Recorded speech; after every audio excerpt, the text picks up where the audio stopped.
ओ, एक तारे वाले बाबा जी।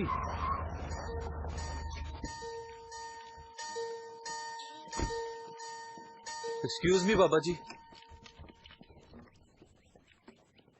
पहचाना? हाँ हाँ पहचाना बेटा।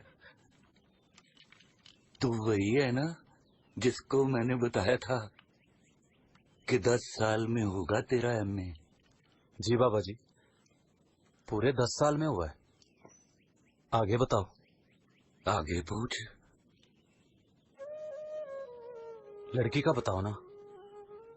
लव मैरिज करना चाहता हूँ, हीर जैसी लड़की के साथ।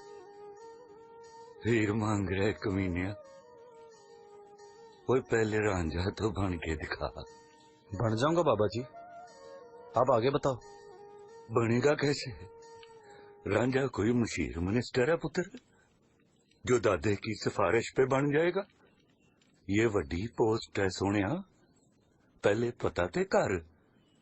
पूछते सही कि तेरे अंदर इतनी क्वालिफिकेशन है जो रांझा बन सके। किससे पूछूं बाबा जी? हीर साहबा से पूछ चलिया, कल उनका उर्स मुबारक है, मजार पे जा उनसे पूछ। कल तो मैंने कराची जाना है। तो तू कराची जा, फकीरां दे रस्ते च ना